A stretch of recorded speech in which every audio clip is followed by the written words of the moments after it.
Galera, no vídeo de hoje eu vou falar sobre as principais siglas que todo iniciante em investimentos tem dúvidas e acaba confundindo: CDB, CDI, Selic, IPCA, LCI, LCA. Você já ouviu falar alguma dessas siglas? Com certeza já, né? Eu confesso que quando eu estava começando a investir, parecia bem confuso. Uma verdadeira sopinha de letras, né? Mas você sabe o que significa cada uma dessas siglas? Você sabe como que elas funcionam? Se você está começando a investir, é fundamental que você saiba muito bem o que cada uma dessas siglas querem dizer, porque elas não só podem, como vão influenciar muito seus investimentos.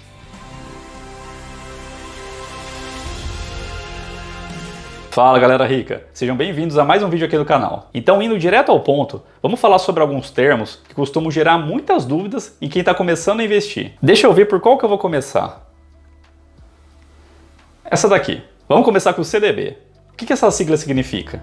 CDB é a sigla para Certificado de Depósito Bancário, que traduzindo é um título, um certificado, um papel emitido por bancos para captar dinheiro. Então, só enfatizando, o banco emite esse certificado, esse CDB, para conseguir mais dinheiro. E por mais que isso pareça estranho, o banco precisa de dinheiro sim. Na verdade, ele pega seu dinheiro através dos investimentos que você faz e te paga uns juros todo mês enquanto sua grana estiver investida. Então, explicando de uma outra forma, o CDB é um empréstimo que você faz para o banco. E não precisa se assustar com essa palavra, tá? Porque todo investimento que você faz é um empréstimo para alguém. Então, investir em CDB, de agora em diante, é emprestar dinheiro para o banco. E é claro que se você está emprestando seu dinheiro para o banco, você vai querer receber algo em troca, né? Você vai querer receber os juros mensais, a rentabilidade. E qual que é o valor dos juros que o banco te paga? Eu vou te explicar de uma maneira bem fácil para você entender. Me acompanha com atenção. Existem duas grandes classificações de investimentos: renda fixa e renda variável. Renda fixa são investimentos que você recebe em troca uma taxa de rentabilidade fixa, definida no momento da compra. Então, de certa forma, é possível prever a rentabilidade final. Você ouviu bem o que eu disse? Eu falei prever, porque mesmo pagando uma taxa de juros conhecida, essa taxa pode mudar. Porque aplicações de renda fixa, como o CDB, Tesouro Direto, LCI, LCA, usam um índice de referência para te pagar os juros mensais. Esse índice é chamado de CDI. Então aqui eu já entro na outra sigla super utilizada em investimentos, CDI. Você já ouviu falar?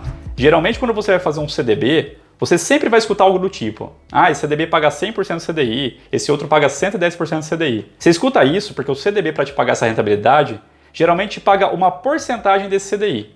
Eu falo geralmente porque o CDB também pode usar outros índices para te pagar sua rentabilidade. Mas daqui a pouco eu volto a falar sobre isso. O CDI é um índice. Quando eu falo índice, para ficar mais fácil de entender, eu quero dizer um número, uma porcentagem, uma taxa. E essa taxa serve de referência para pagar a rentabilidade de diversos investimentos de renda fixa, como o CDB. CDI é a sigla de Certificado de Depósito Interbancário, que é uma taxa que os bancos cobram para ficar emprestando dinheiro entre eles próprios, de um dia para o outro. Como eu te disse agora há pouco, os bancos também precisam de dinheiro.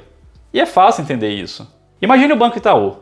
Imagine que em um determinado dia teve muito mais saques no Itaú do que depósitos. Então o Itaú precisa repor esse dinheiro, porque o Banco Central, agora também referido por Bacen, já guarda mais essa sigla aí.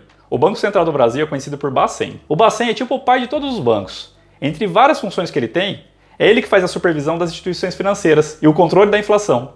E é o Bacen que determina que os bancos devem encerrar todos os dias com saldo positivo de caixa, como uma medida de segurança para que o sistema financeiro esteja sempre saudável. Então, no exemplo que eu estava dando do Itaú, que teve mais saques do que depósitos, ele tem que pegar dinheiro emprestado para cobrir essa diferença que faltou, para tipo fechar no 0 a 0. E toda vez que existe essa troca de dinheiro entre os bancos, eles cobram juros internos entre eles. E essa é a tão famosa e conhecida taxa do CDI. Você sabia que essa taxa do CDI pode ser consultada aí no Google? Digita aí, CDI hoje. Você vai ver o valor dessa taxa no dia de hoje. Na data desse vídeo, ainda está em 13,65% ao ano. Mas galera, essa taxa vai se alterar com o passar do tempo, porque essa taxa se modifica conforme a taxa Selic se modifica também. E falando em taxa Selic, já vamos definir o que ela significa.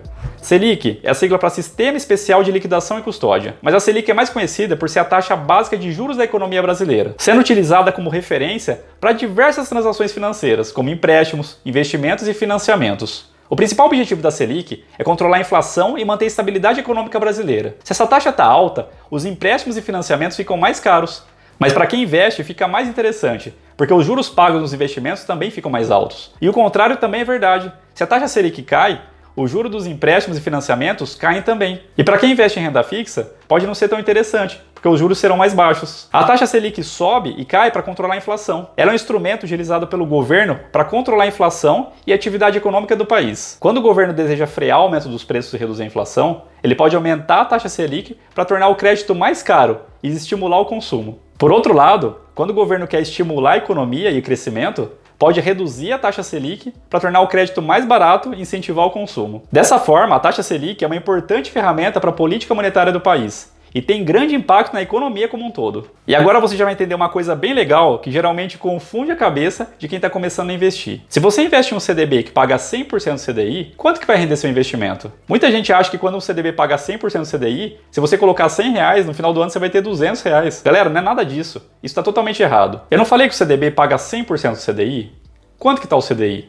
Vamos pegar o CDI a 13,65%, por exemplo. Adivinha quanto que vai render seu investimento? Exatamente isso, 100% de 13,65%, que é os próprios 13,65%. Essa taxa é anual, tá, galera? Agora, olha que fácil, para você nunca mais esquecer. Vamos dizer que você acha um CDB que está pagando 120% do CDI. Quanto que esse investimento vai render? 120% de 13,65%, quer dizer 6,38% no ano, entendeu? Para saber quanto esse investimento vai render, a gente precisa saber qual que é o valor do CDI e multiplicar pela porcentagem que esse investimento paga do CDI. Muitas vezes o CDB ou qualquer outro investimento não vai pagar uma porcentagem do CDI. Às vezes pode pagar através de um outro índice, o IPCA. IPCA é o Índice Nacional de Preços ao Consumidor Amplo. O IPCA mede a inflação oficial do país e é utilizado para reajustar os preços e as taxas de diversos produtos e serviços. Alguns investimentos, como os títulos de Tesouro Direto, por exemplo, são corrigidos pelo IPCA. O IPCA é um índice de preços que mede a variação dos preços dos produtos e serviços que a gente compra todos os dias. Ele é muito importante para saber se o nosso dinheiro está valendo mais ou menos. Vamos imaginar que você gosta muito de comer pizza. Se hoje uma pizza custa R$100, mas daqui a um ano ela custa R$110, isso significa que a inflação do preço da pizza foi 10%. E aí que entra o IPCA. Ele mede essa média de variação dos preços dos produtos e serviços. O IPCA é muito importante porque ele é utilizado pelo governo para controlar a inflação. Quando a inflação está muito alta, o governo pode aumentar a taxa básica de juros, a Selic, que a gente já falou antes, para tentar conter o preço e evitar que a inflação saia do controle. Mas como que isso afeta a nossa vida? Quando a inflação está alta, nosso dinheiro perde valor, porque o preço das coisas sobe muito rápido. Por isso é importante acompanhar o IPCA para saber se a gente está ganhando dinheiro de verdade ou se a gente está perdendo o poder de compra. Então, resumindo, o IPCA é o índice que mede a variação dos preços dos produtos e serviços e é muito importante para saber se o nosso dinheiro está valendo mais ou menos. Se a inflação está alta, nosso dinheiro perde valor. E se a inflação está baixa, nosso dinheiro vale mais. Eu acho que só essa explicação já vale seu like nesse vídeo, hein? E aproveite que você vai dar o like e já se inscreva também no canal, para não perder mais vídeos como esse que eu trago toda semana para vocês. E finalmente, vamos para as duas últimas siglas muito mencionadas em investimentos, LCI e LCA. LCI significa letra de crédito imobiliário e LCA significa letra de crédito do agronegócio. São investimentos que as pessoas também podem fazer em bancos, mas que têm um objetivo totalmente diferente do CDB, por exemplo, que a gente acabou de ver. Quando você investe em LCI ou LCA, o seu dinheiro é usado pelos bancos para financiar projetos no setor imobiliário ou no agronegócio. E como você está ajudando esses setores, os bancos oferecem uma rentabilidade um pouco maior do que os investimentos tradicionais. Por exemplo, imagine que você investiu R$1.000 em uma LCI, que paga 12% de juros ao ano. Ao final de um ano, você teria R$1.120 na sua conta. Legal, né? E o mais legal ainda é que o LCI e LCA são investimentos com garantia do Fundo Garantidor de Crédito, o FGC. Anota aí, mais uma sigla para vocês. O FGC é uma instituição que protege o dinheiro dos investidores em caso de falência da instituição financeira, onde o investimento foi realizado. Assim, você tem mais segurança em investir seu dinheiro. Mas atenção aqui, é importante escolher um banco confiável e fazer uma pesquisa antes de investir no LCI e LCA. Também é preciso ter em mente que esses investimentos podem ter prazos de carência. Ou seja, você só pode resgatar o dinheiro depois de um período determinado. Então, resumindo, LCI e LCA são investimentos que ajudam o setor imobiliário e o agronegócio e oferecem uma rentabilidade um pouco maior e são garantidos pelo Fundo Garantidor de Crédito.